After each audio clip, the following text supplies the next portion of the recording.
So hello to everyone. Welcome to Turning the Tide on Climate. Before we get to our first, to our topic for tonight, I just want to take a minute to let you know that this is our last seminar. If we feel there's a need, we might resume these seminars in the fall or winter, but for now, this is the end. And I want to thank everybody for participating and for your terrific questions. And it was really good to have such a good turnout for this series. As the pandemic winds down, we encourage all of you to find different ways to take what you've learned from the series and do whatever actions you feel are necessary, personal or in terms of political actions. If you want to keep in touch with what's going on in Kingston in terms of upcoming climate actions, there's the 350 newsletter, which you can sign up for at that link on the screen there. And there's also the Kingston Climate Action List, which Jeremy was talking about last week.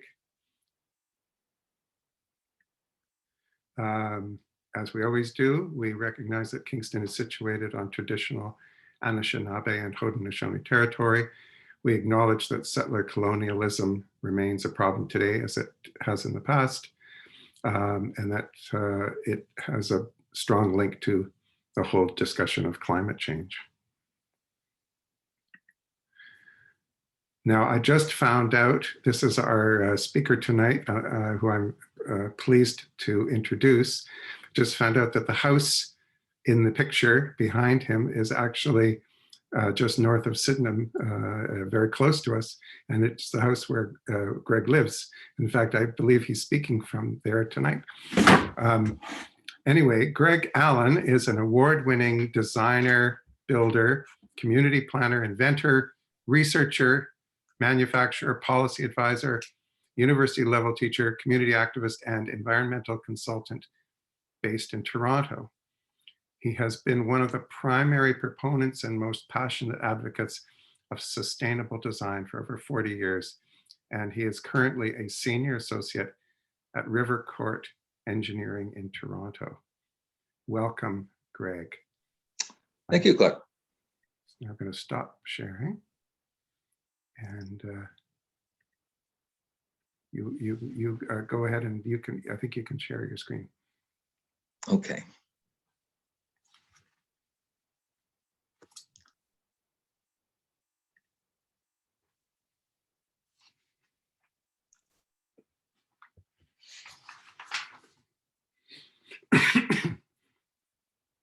Okay, is that all set up fine?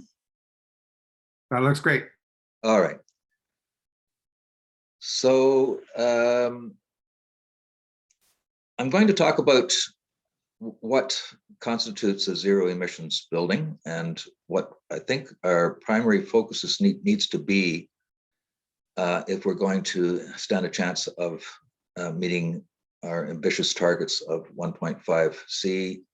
Temperature rise doesn't look like we're heading out that direction now. So let's see if we can't at least keep below 2, which is considered potential turning point where there is no going back.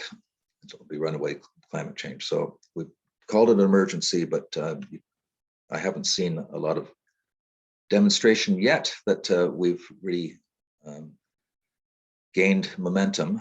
However, I just want to indicate that there's a lot of misconception about the challenges and the high costs of the transformation to a zero emissions future. I think quite the opposite is good news financially as well. And that seems to be important in discussions. As you can see, the change of mood in the room when we talk about economy rather than existence. So from a broad perspective, we need to be making big plans of the final build out of a future world 20 years from now that really is very close to not relying on any fossil fuels. And in that situation, we're relying on renewables. We have a much more energy efficient and improved infrastructure, and we're heading therefore for a very positive future if we embark down this path. So we need to big ideas on the outcomes, and we got to think about it in a longer term than a 5-year plan. The solutions are going to be found where we can integrate different functions in a city and with our buildings so that they're multi-purposeful, and that's where a lot of the economic benefits will derive. We want to have the solutions selected on the basis of life cycle costing, not the lowest capital cost, but what results in the overall capital investment and operating costs outcomes. Similarly, on a greenhouse gas emissions basis, we also want to look at how much greenhouse gas emissions are generated in the activities that are undertaken in the transition, so that we are minimizing those emissions in accomplishing the zero emissions outcome. We want to look at both the demand and supply side, because it's one single problem. We need to provide thermal comfort, the basics of food and shelter and water, and primarily talking about shelter here, so that it's not a solution that's handed over to the utility, nor is it a solution that buildings alone can readily accomplish, but rather finding solutions that solve both supply and demand elegantly. And we need to use existing assets. We're not rebuilding cities, we're transforming them. And there's much value in preserving and upgrading what we have. And finally, we need to include in the consideration climate adaptation, because inevitably we're going to be more challenged in the decades ahead from climate impacts, and we need to consider how both the construction and operations of our built environment can sequester carbon, because we have to pull carbon back out of the atmosphere over the century. So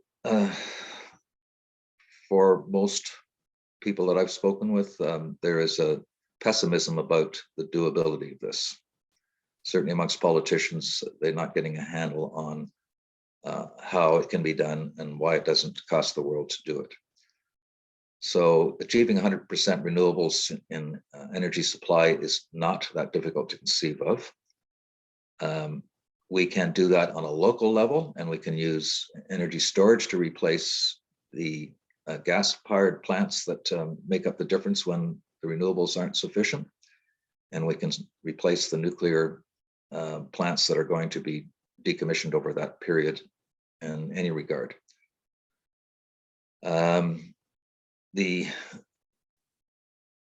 We need to be retrofitting and building new buildings that have this zero emissions building status. We can't do this piecemeal, building at a time, project at a time.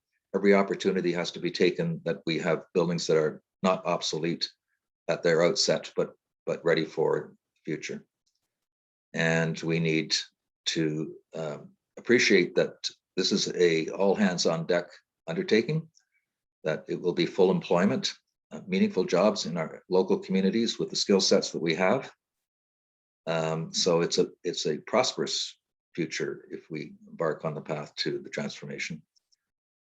And there is financing available from various means. When we undertook to have a turbine built in downtown Toronto, I gathered some people together and said, I bet you there's enough people who would like to buy shares that we can put up a wind turbine. It took 7 years, a long gestation period, but it was accomplished. So there's always financial means to accomplish good ends. And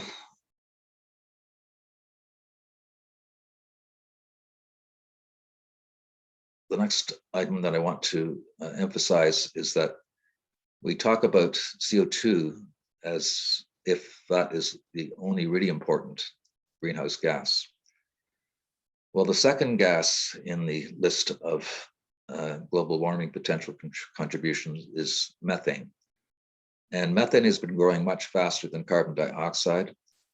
The great thing about methane is it doesn't last long because it oxidizes in the atmosphere. But when it's there, it's very powerful. So the rate of the emissions of methane matter, and the opportunity to what's called bend the curve in the climate scientist jargon is to radically reduce our methane emissions quickly.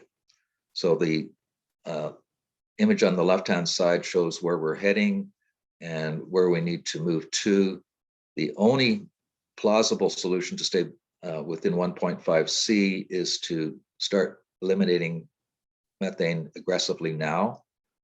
But in any case, that has to be dealt with as a priority to buy us time. The second image is when you take into consideration the high impact of methane on global warming in the short term, over the next 20 years is what counts right now. On a 20-year horizon, you count the methane of the upstream emissions of the methane in its production. Generally, North American gas is fracked, so there's a lot of escaping methane in the fields, in the transmission and the distribution system of the gas. So natural gas is spilling out everywhere. And as a result, it's a much higher potential contributor to greenhouse gas emissions relative to other fossil fuels. So the image on the left is what happens when we fracture the rock.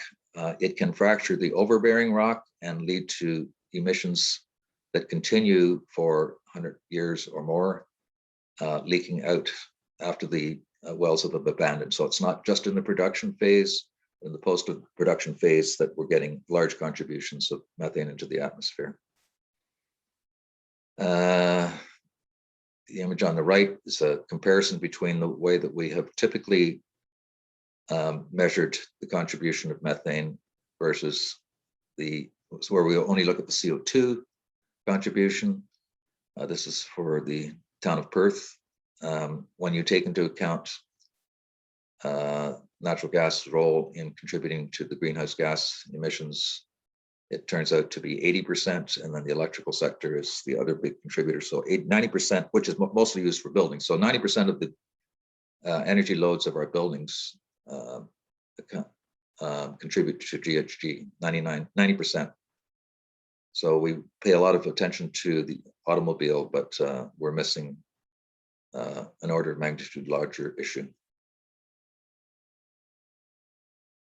So I want to mention that we need to take holistic approaches and not piecemeal approaches. The image on the left is a project in Europe. They call it Energy Sprong, where they have industrialized the retrofitting of buildings. In this case, they've done a lot of row house configurations where they reclad the building. You can see to the left of the doorway, there's an element there. That's where the mechanicals are put. They actually don't interfere with the people living in the units. They can do it all from the exterior of the building. And so they can undertake a mass retrofit to reach zero emissions status. If you do it piecemeal, you'll never get there. It's sort of the race that goes, you get halfway there each time. We need to stop putting infrastructure in like gas pipelines, which are already obsolete now. They should never have been considered to be permitted, and that's true for Kingston as well. Instead, the gas industry should be looking at providing district energy systems in the ground Here's an example of a utilidor where it's integrated with the sidewalk system, so it accesses the water, wastewater, and other services, as well as district energy supply.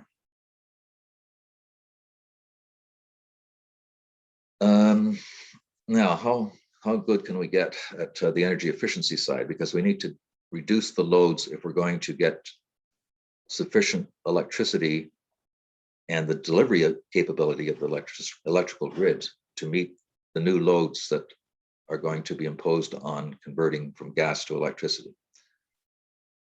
So this is a hospital that I wrote these specifications on, and it's now the most energy efficient hospital in Ontario, actually in Canada. But my mission was only looking at the energy consumption side. I was disallowed from looking at another big component that we have to be carefully considering, and that is what's called the embodied energy, or the embodied greenhouse gas emissions associated with the materials and construction of buildings themselves. So on the graph to the right, the more energy efficient we make the building, the higher percentage that the embodied energy has. So it's now the case that we're building buildings so energy efficient that about 3/4 of the greenhouse gas emissions associated with them are in the construction phase. It's in the construction of and retrofitting of buildings over the next 30 years, we have to bring down the carbon emissions in all matters, including construction materials and energy production. All of our infrastructure is going to have to look at the material inputs and how can they be produced without fossil fuels. I won't get too far into that this evening, but it's a very important subject that's emerging. Another building that I engineered, this is an existing building. It's about 30 years old. It's the offices of the Ontario Architectural Association in Toronto. And you can see it's a very glassy building on stilts, about as energy inefficient as you could imagine. But at the time was considered to be an energy tour de force. It actually had a rack on the roof meant to eventually have solar panels on it. So I used the merits of the building and devised a solution set that's now has been employed that reduced the energy consumption by 92% and got rid of all of the gas load, and did that with a cost payback. So if it can be done for a building of this nature, it certainly can be done for most of our building stock. You'll notice that there are now photovoltaic panels on the roof, and they produce enough electricity over the year to equal the electricity required of the building. So it's called a net zero building.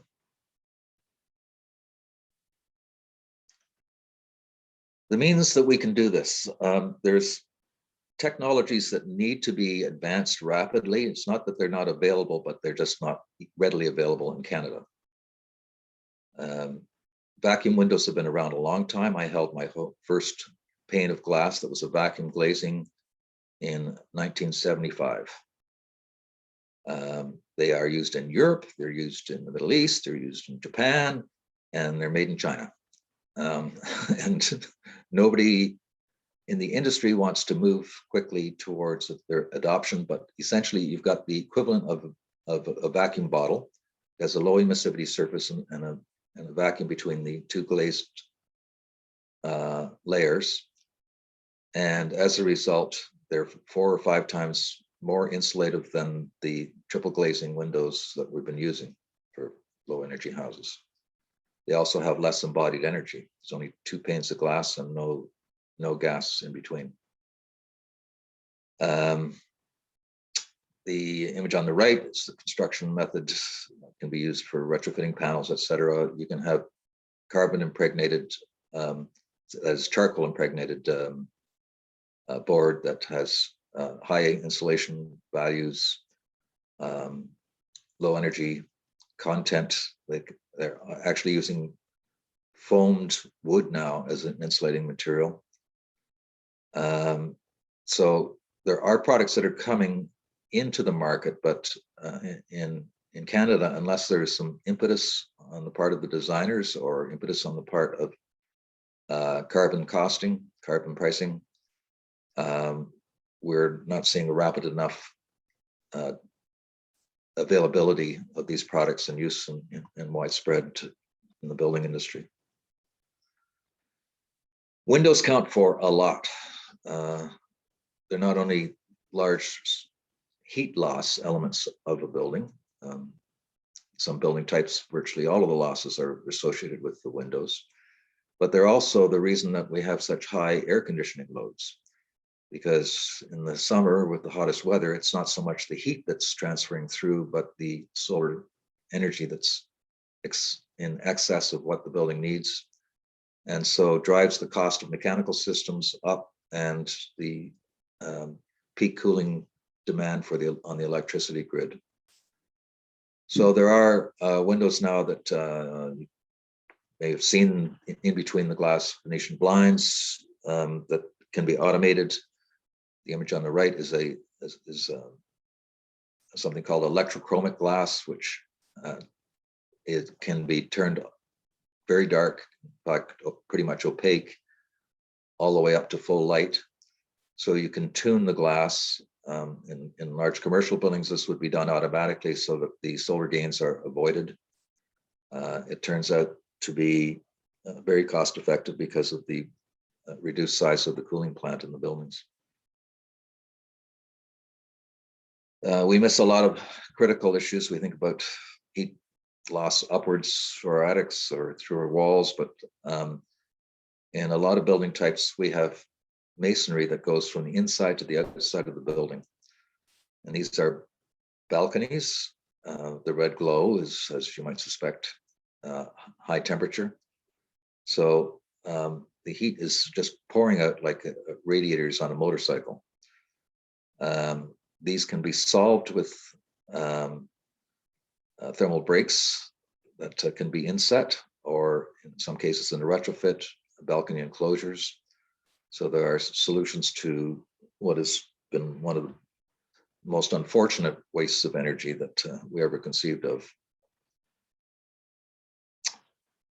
This is a technology that I've been deploying now for 40 years, came out of Europe, gradually making its way into North America. It's probably about 10% of our new buildings, commercial buildings, are using it.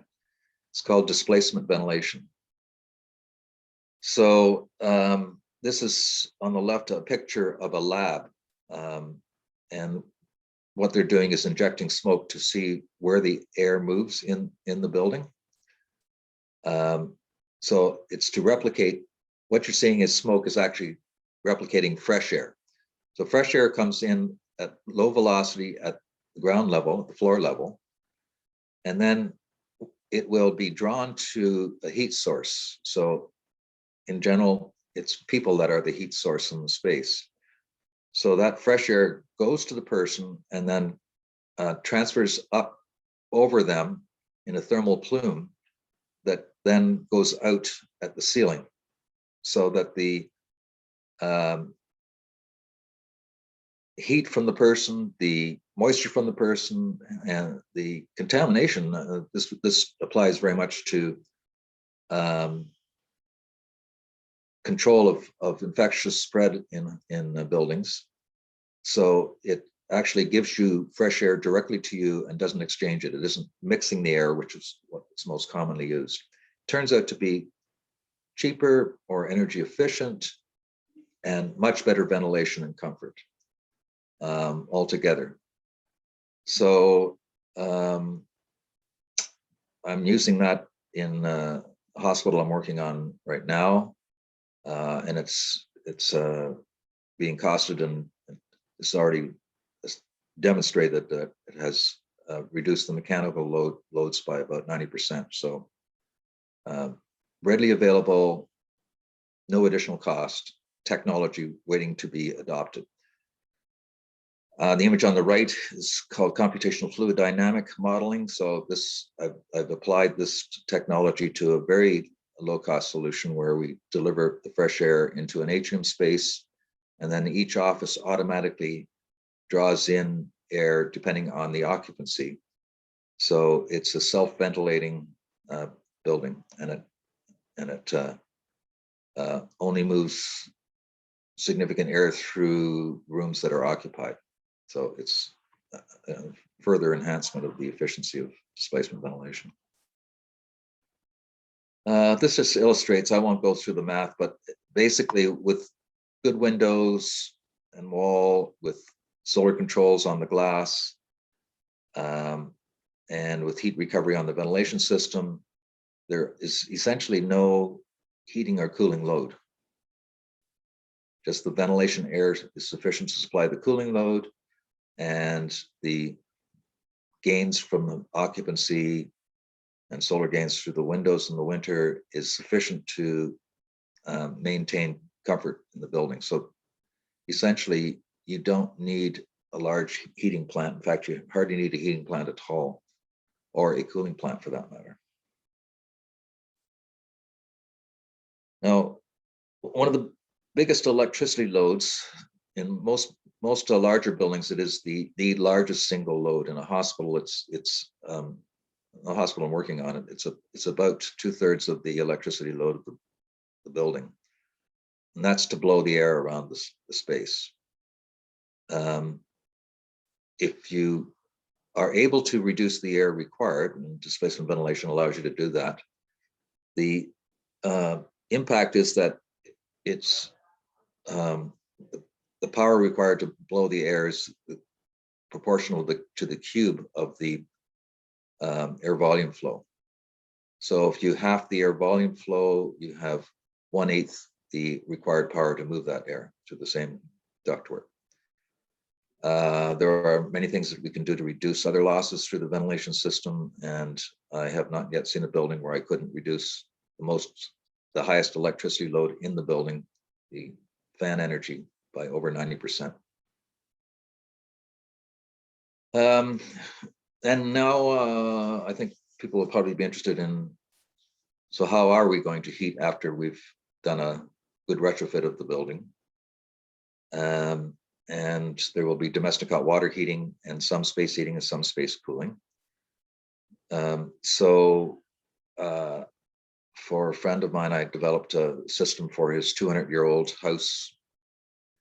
Unfortunately, he passed before we got it installed, but this is a diagram of the system.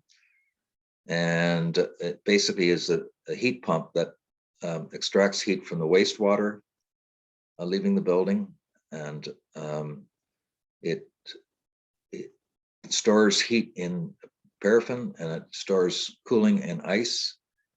It then can distribute to radiant panels in each of the rooms. So you can have individual room comfort. You don't have to heat or cool the whole building. You just instantly get heating and cooling in the space that you're occupying. So it represents, I guess, a next generation heat pump technology where you don't need a ground source or even an outdoor air source. It's basically all contained in a package that delivers all the thermal services that the house needs.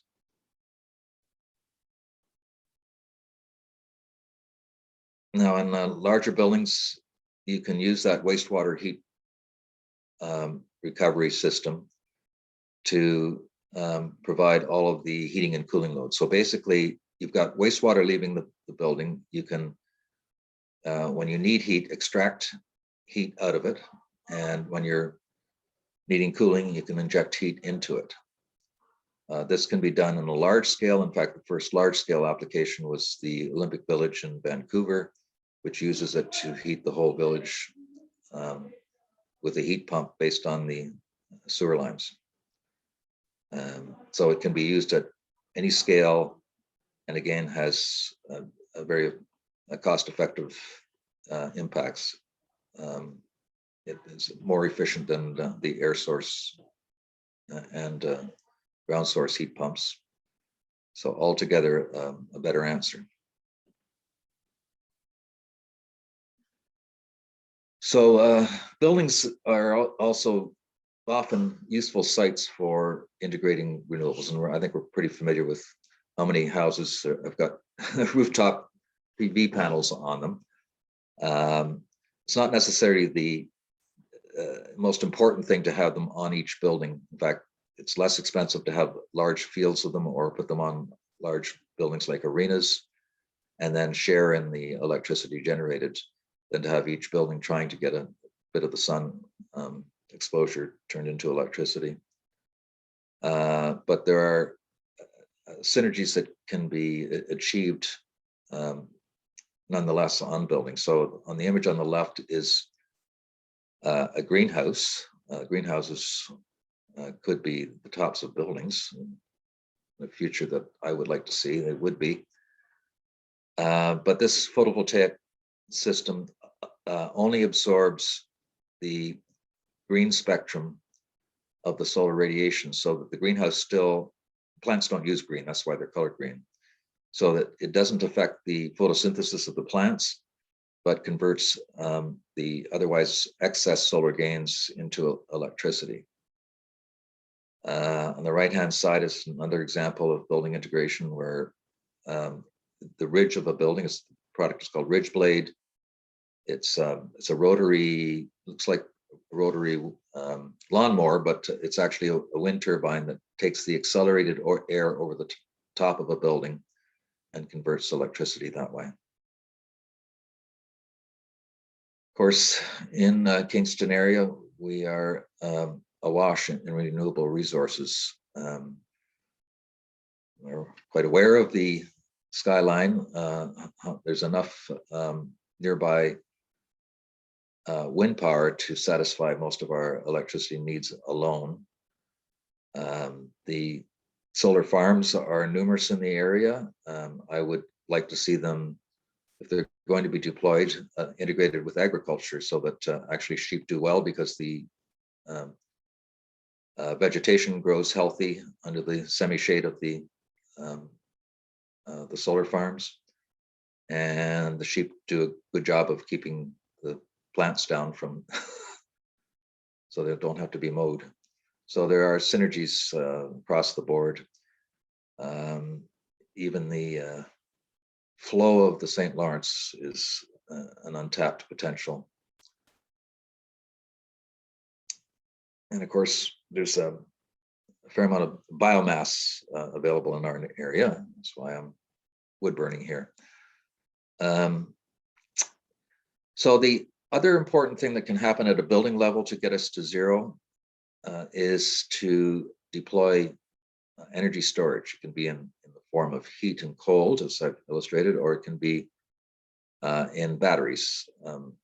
Stationary battery technology doesn't have to be the very common now lithium-ion battery used in cars, but the vanadium redox battery is longer lived and less expensive and less rare material. So it's battery technology continues to improve. The importance of it at a building level is that they can function as the emergency power for many of our buildings. Most of our commercial and institutional buildings require backup power.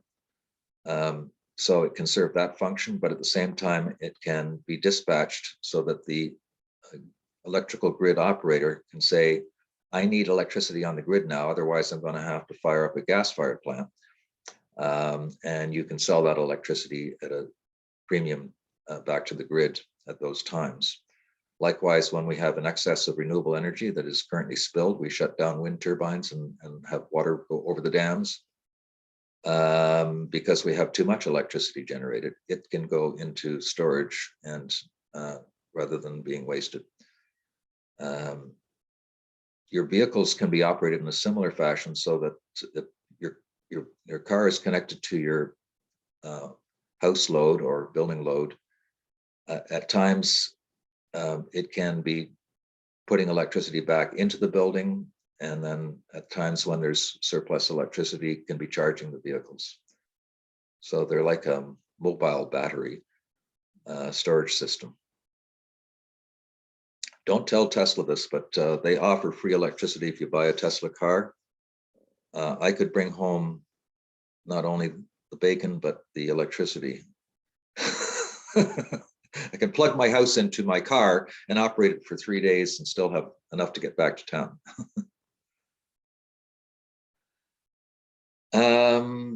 So biomass is a big opportunity. I'm not suggesting we're in need of overemphasizing this so that it becomes a strain on the forestry, but rather it's very useful, particularly in the cold weather peaks, which are going to be the biggest challenge in solving how we get sufficient electricity when we've converted everything from gas to electrical heating.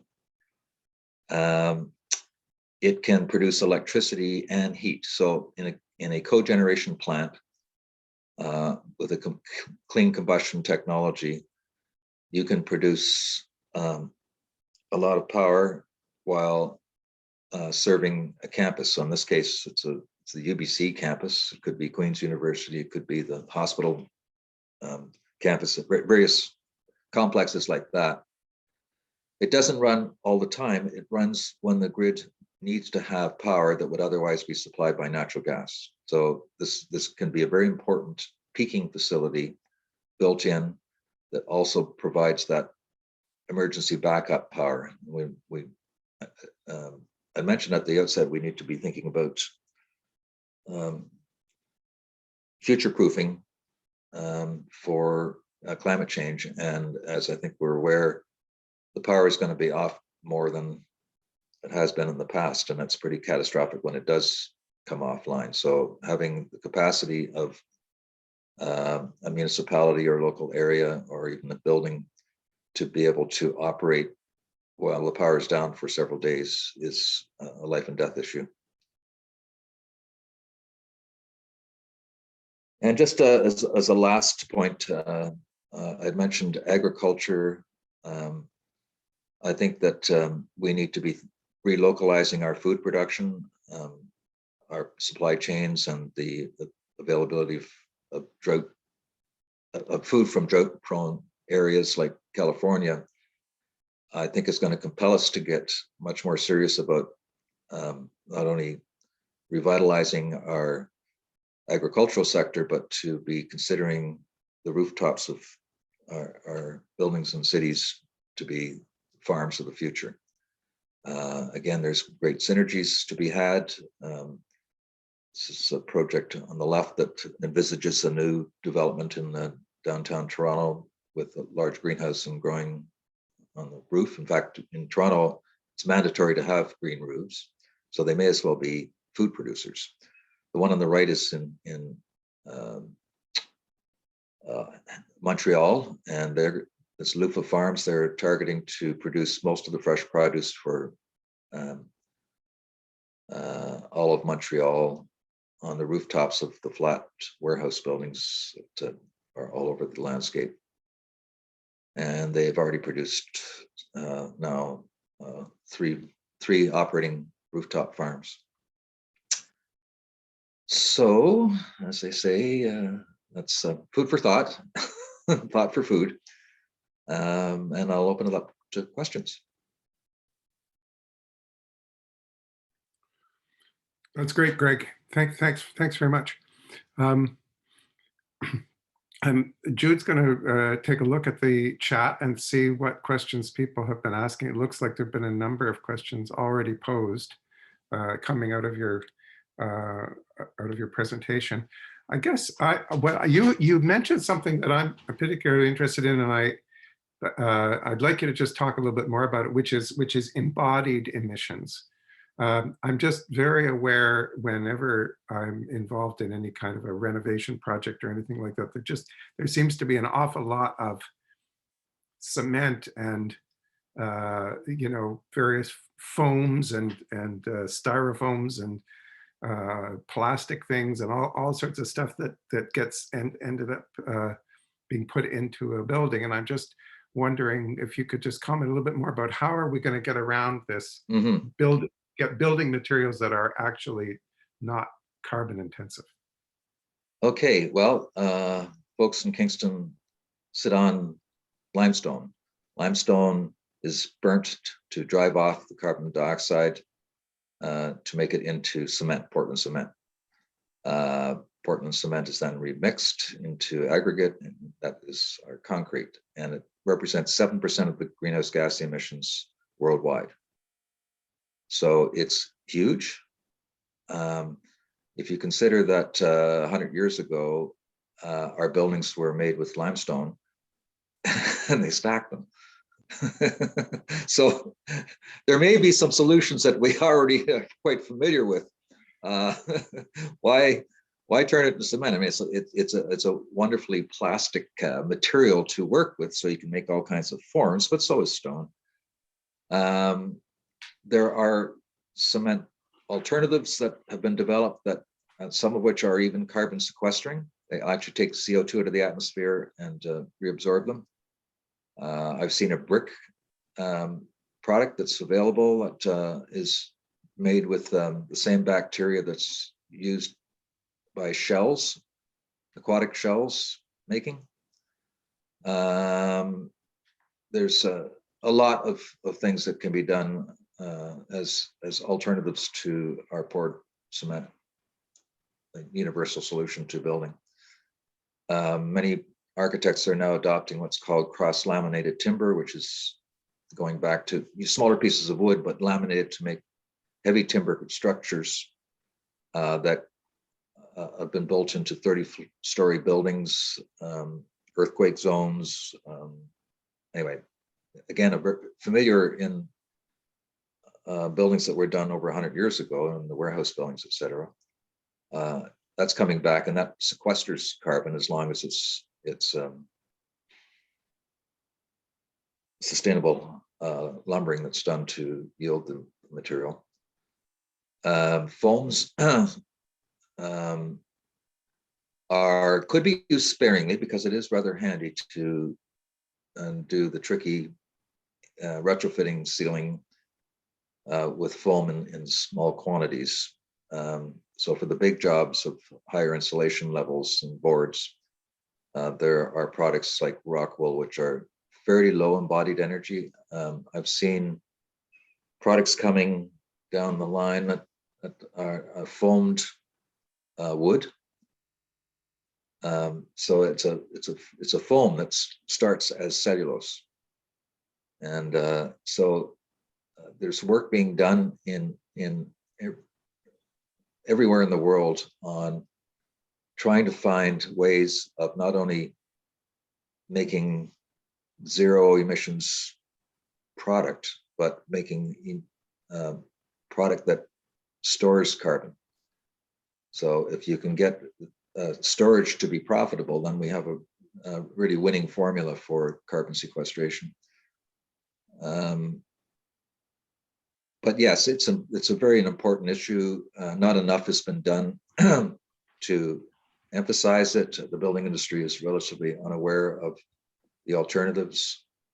So efforts should be made in how we evaluate activities that we do collectively and as professionals and as advocates, and that look at the full life cycle impacts, because we can't get it wrong this time. There's no chance of us getting there if we burn too much carbon in the process of making the transition. Thank you.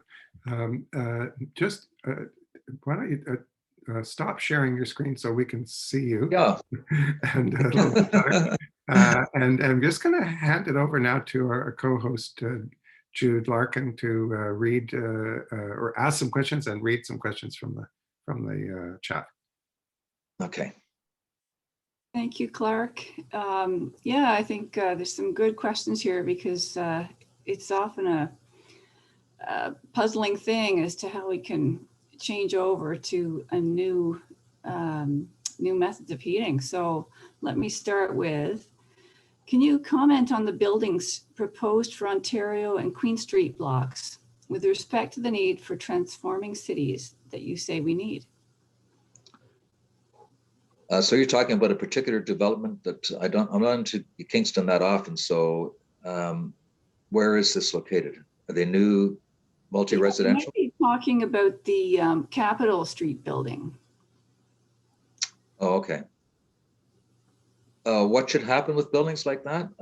Well, the means are available to have an outcome that has less cost and zero emissions. I'm convinced of that from my life experience. I can demonstrate it. However, there is not enough practitioners that understand how to do it. It's not complicated, but much of construction is done by rote. People have been doing it, learning it from children on up, and we repeat the same practices. We can't do that anymore. We have to undergo retraining of designers and construction workers to be able to achieve those outcomes. Now, wherever the municipality can have an impact on some more careful considerations of how far they can get along the path to zero emissions, the better off we're going to be. So municipalities, I know that in Toronto, there is a aggressive green development requirement, not as aggressive as it need be, but at least they're using the Planning Act as a vehicle to require submissions on the energy performance of any building proposed. I could say a lot on what municipalities could do. I think they're a very important player in how to achieve these outcomes. They can provide the platform for industry, developers, and the public to dialogue with practitioners who can figure out how we're going to get multiple wins in this transformation. Are there courses available for retraining practitioners? From time to time. I'm not aware of a university that has taken this challenge to heart, but I know that just personally, I've been involved with the Interior Architectural Association, who ran for 3 years a educational program for all architects in the province on how to get net zero energy buildings constructed. Oh, thank you. Okay, if we want our old houses in Kingston to be upgraded to zero emissions, what should we do? I've added lots of insulation, but what are my next steps? Reclad the outside, solar heat, is geothermal possible? It may be. Obviously, there's the heritage value is a challenging thing to contend with. So although it's generally preferable to re-insulate from the outside, technically speaking, it's certainly not desirable for the heritage that makes Kingston what it is. So insulating on the interior is much more challenging, of course, because everything is in the way, including the kitchen sink. So usually the time that you want to do the transformation personally is when there are major renovations taking place in the house. So if you are doing a rebuilding of bathrooms or kitchens, or putting an addition on, or at those times are the times that you want to then take advantage of upgrading the insulation value, doing the air sealing. But in all cases, improving the window performance is a top of the list priority. So buying the best windows that you can is well advised. I know that they're considered very expensive, but you know, windows fail in 30 years. A lot of the windows in the older buildings are deteriorating and need to be replaced. Don't replace them with a poor window. You've got an opportunity to have a good window pay for itself in the energy savings. And then lastly, where are you going to get your heat from? So I've mentioned that there's district energy opportunities. I've brought this to Kingston Utilities as a proposition. When Princess was torn up, they should have been seriously considering putting in a district heating plant for the whole of the downtown. But every opportunity we should take to do this. I've looked at it for some of the social housing development in Kingston area. It too could have a district energy plant. So you don't need to bring it up to super insulation values if you can get an energy plant to do the work for you of providing zero emissions thermal energy. Okay, thank you. This question is Humber Hospital in Toronto. Funding has been announced to expand Kingston Hospital. What should be specified? Perhaps a reference design for the best outcome. Well, the one I'm working on right now is, if you want to take it down, it's 250 kilowatt hours per square meter energy use intensity. That's the metric. It's a measure of the energy efficiency of a hospital. I believe I can get it down to below 200 cost effectively. In fact, I'm just about to demonstrate that we've gone from 350, which would be the most energy efficient hospital in Canada, down to 250 at a negative cost. Wow. So that report's going to be out this month. So yes, basically the health unit ought to be looking at best practices on how to commission the design and construction of a hospital. They could take Humber as an example to see how they did the proposal call. They have what's called an indicative design. That's not the building that's actually done, but they design a building and then cost it, and that sets the price cap, but it also sets the performance targets as well. So that's how we got the energy performance requirements in there. I think that the right thing for a health unit to do is to require a zero emissions outcome, period, and let the industry compete for the least cost way of achieving that end. Why do we want to build the cheapest hospital? We want to build the healthiest hospital that is in operation in 2050 when we're at zero emissions. How could we build a hospital now and then expect to retrofit it in the next 30 years? That's crazy. It's insane. So the sane thing to do is to insist that the building be a zero emissions hospital. That's sanity, but there's not much of that going around these days.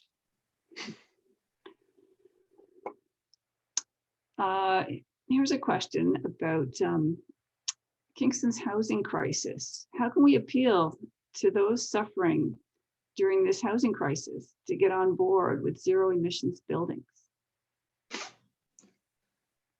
This is one close to my heart. I mean, I really, really think that it is the most immoral aspect of what we've been doing, is what we've done to not only the seniors, but to the homeless. They're the ones that are dying. And it's because of the housing conditions. It's clearly that the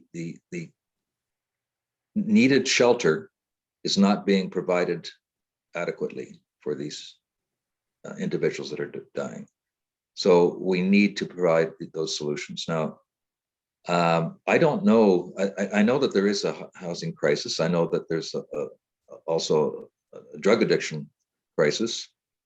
It seems to me that we need to find a solution in a mutually supporting multi-residential community building.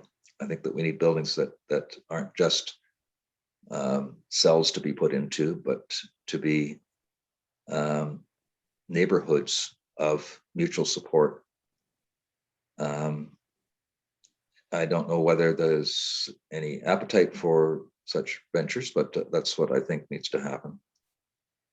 These buildings could be, for example, I introduced the idea of agriculture. Well, we made a big effort to get the prison farms back.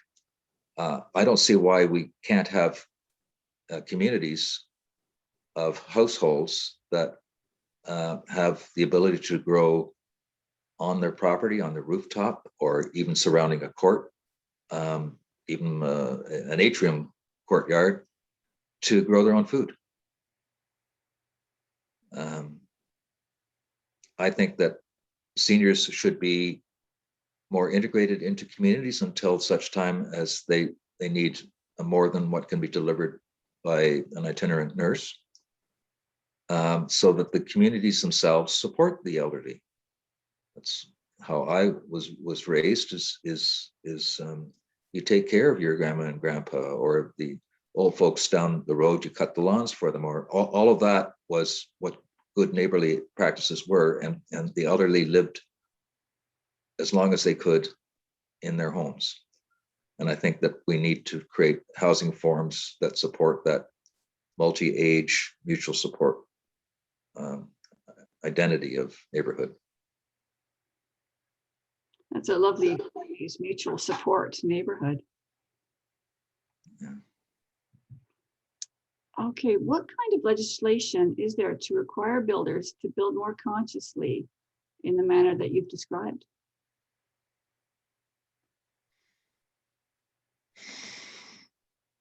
Not a big fan of rulemaking, because rulemaking sets the basement. What you want people to do is to reach for the stars. You want them to, two things I would say. If it becomes a desirable thing to have a zero emissions building, then the market will drive it more rapidly than anything. I mean, the car is a pretty good example. It will be in 10 years, most of the cars are going to be electric vehicles. Right now it's prestige. It's so the same thing needs to happen in our buildings. Of course, buildings are much bigger investment, longer term, et cetera. So it'll take longer for that adoption to take place. But I think that championing these better buildings is a strong way of doing it. I think that regulations are important to set. You can't go worse than that. But inevitably, the tendency is to say, oh, I will do the very least. Some builders would proudly proclaim that they're building up to the building code. Well, that's nice. You're obeying the law. That's good. So we need both. We need the carrot and stick. Thank you. Can you comment on using compressed recycled plastic as a building material? Of course, we have to stop making the plastic garbage in the first place. You know, it is from petrochemicals. It's great to keep it out of the landfill. So yes, it can be used in all manner of products. It's not the greatest performer for most applications. I'm sure people have had experience with deck boards that warp, and nevertheless, yes, a lot of our waste stream, particularly plastic waste stream, does not belong in incinerators nor in dumps. It belongs back in a useful material and sequestered as long as it possibly can be.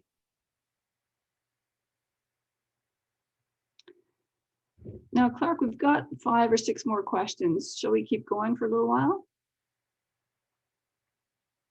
Oh, you're all still on mute, Clark. Okay, sorry. If Greg's willing to stay on a little bit longer, I think we could go for a few more minutes.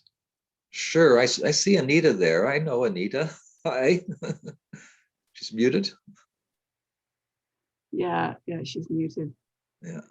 All right. Okay, well, the vacuum windows seem like a very smart way to reduce the energy demands of the building, which in turn lets you use the displacement ventilation you outlined. What is the biggest barrier to making these in Canada?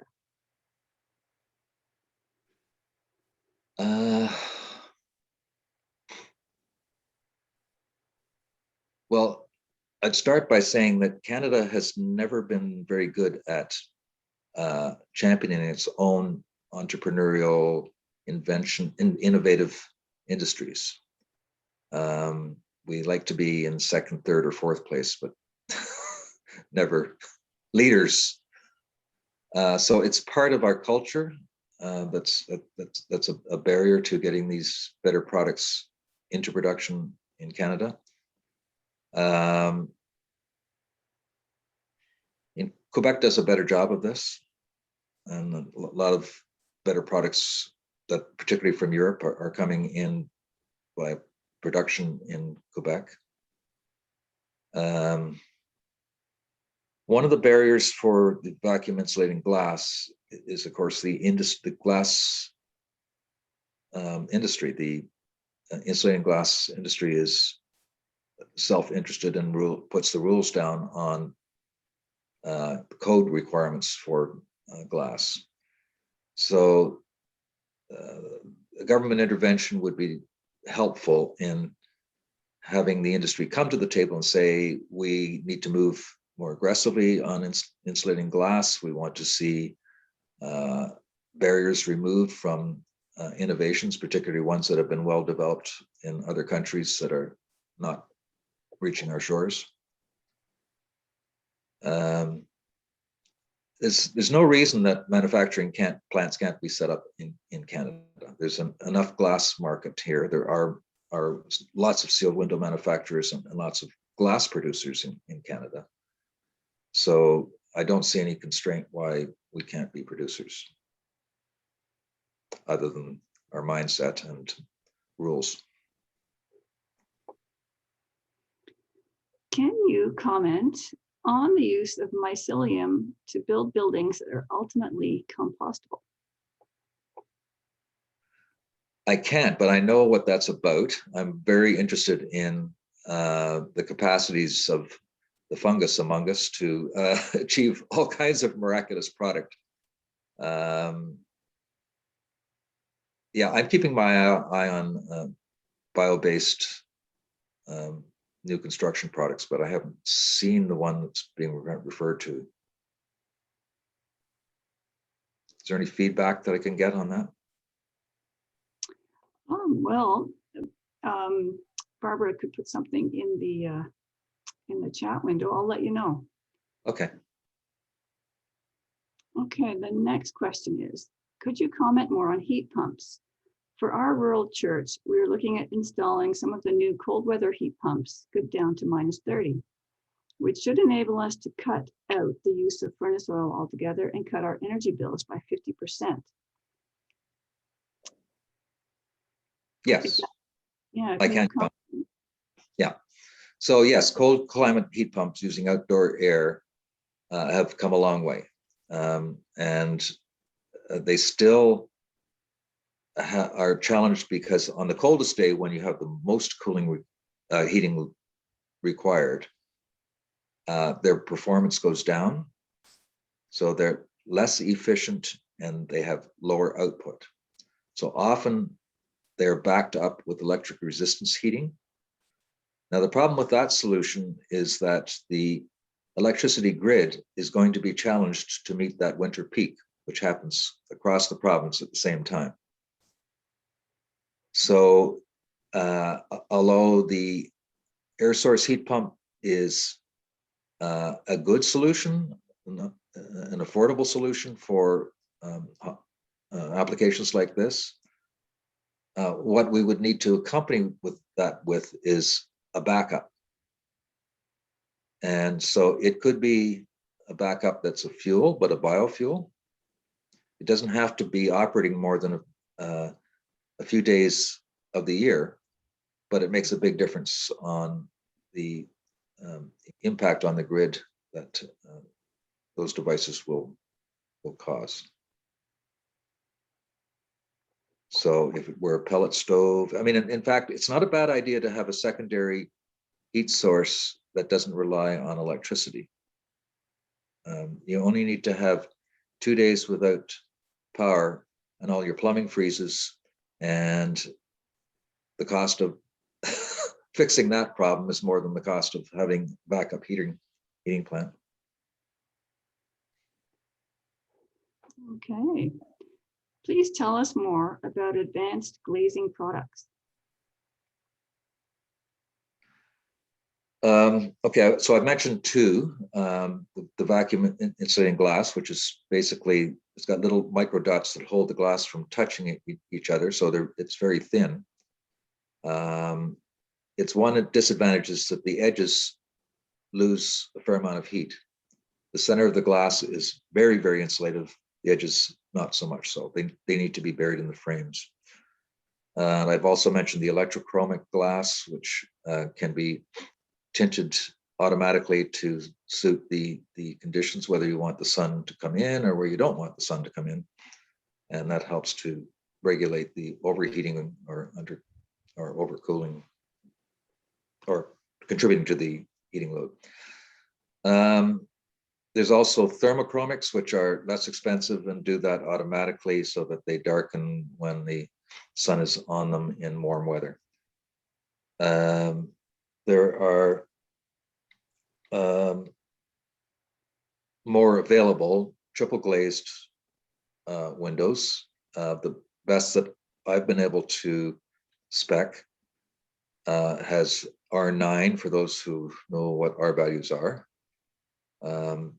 But that's typical. Low E double glazed windows R3, so it's 3 times or one third of the heat loss of the standard low E glass window. And that is composed of 3 layers of low E. One is on the inside pane facing into the house. It's called a hard coat, and it reflects infrared from the inside. So they're very nice from a comfort standpoint because your body doesn't see the cold. It doesn't radiating to that surface. It's bouncing it back. It's like a mirror of the heat from your body. So you can be comfortable in the right near the glass. Usually that's an argon filled triple glaze that low energy home builders are using. There's other glazing solutions. If daylighting is important, you can have glass that actually refracts light up onto the ceiling. You can look through it, but it's actually most of the light is heading up onto the ceiling plane so that it avoids glare while getting deep penetration into offices and schools and things like that. There's a whole slew of better window product out there.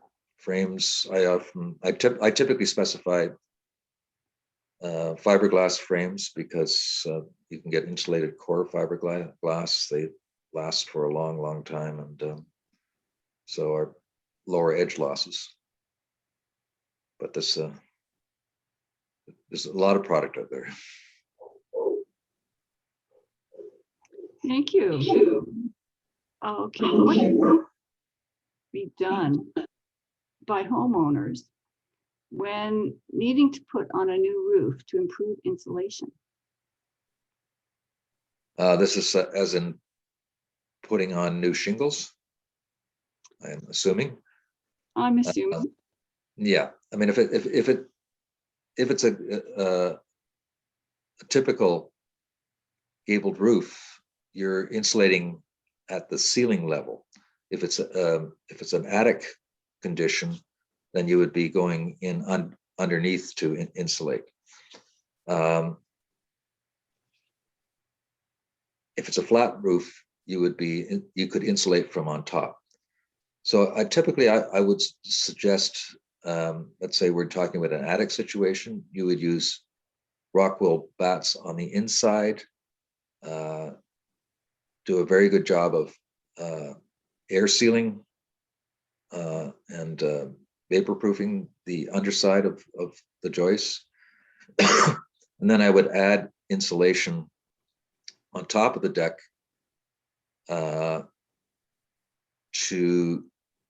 using a product called nail base. So it's an OSB board, a chipboard, laminated to an insulation material. And then you nail that into the old roof and then re-roof on top of that. I wouldn't use asphalt shingles. They're a 15 to 25 year roof, and they're made of the garbage from the petrochemical industry. So I would recommend a much longer lived roof. I've typically used painted steel roofs as a reasonably affordable roof that'll last, well, it's going on 60 years for my house. The first house that I did with metal roof. So they can be made to last. Thank you. Okay, do you have any recommendations for finding contractors or suppliers for energy efficient upgrades? Only in that it would be a wonderful project for some group to map out where all the talent lies. So you have a resource. And I'm sure that a lot of people would want to support if they were suppliers of solar systems or construction products that are green, or are designers or contractors that are interested in retrofitting. I mean, I'm sure that there's hundreds of people in Kingston that would like to gain access to an interested market, and so having that that directory would be very useful. It seems that demonstration projects would be helpful in educating politicians, architects, builders, and the public. Are there good demonstration projects, and how do we get some in Kingston? Yes, I agree. You need to have the ability to kick the tires and to see that they can be beautiful and interesting and laudable. Learn from them. I mean, where do we kickstart that? It would be nice to see a campus do it, but I can tell you that university campuses are very conservative in their selection of materials. I worked on a building on Queen's campus, and we got somewhere down the road towards a more energy efficient building, but they were nervous to be innovators. And if we don't innovate, we're not going to change the formula. We'll end up with the same outcomes. So who would be the adventuresome parties? Not hospitals. I would like to see something that is initiated for a community value, a municipal building that would be exemplary for that purpose, that could have public access to it. Maybe the private sector would step up to the plate, and I don't know. I mean, I'm sure that there are projects that are being contemplated that could fit the bill.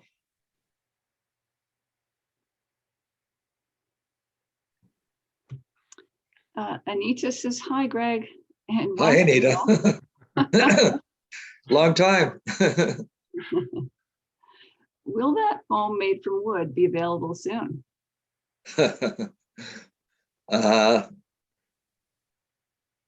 It's in Germany. I'm very interested in seeing when it's going to be commercialized. there's a lot of product in Europe that we don't have. I'm surprised that there aren't more people that have made available European products, because there is outreach. I mean, the embassies are always looking for parties to link up to that can act as distributors for their product line. But no, I don't know of anybody yet in Canada that's ventured into that nifty idea. So, Jude, I'm sort of taking a look at the clock here, and it's a quarter after 8, and I'm wondering if we should wrap it up. I think that's most of the questions. Is it not? Well, thank you, everybody, for a stimulating set of questions, and I hope I've made an impression that this is a very important job to do, and it's one with a lot of rewards. So I think it's really encouraging. I'm feeling inspired, because it seems like there are a lot of solutions out there that are very close at hand, or that will be very close at hand, hopefully soon. So it's actually a pretty positive outlook if we can just get a hold of it. And I know what you mean about university campuses being reluctant to innovate, because I worked at Queen's myself and was involved in a couple of building projects. So I know that, but I think it does have to change. So we're getting a lot of thank yous in the chat from people who we're happy with what happened tonight, and so I just want to thank you, Right. and also thank everybody for the series. Greg, did you want to say Great. something? Yep. So I very much appreciate the opportunity to share my enthusiasms. Just for your information, a couple of people have asked, is this being taped? And it is. So probably within a day or two, this whole seminar tonight will be on the website. So you can check it out there. Okay. All right. Thank you. So in fact, I've got to stop that.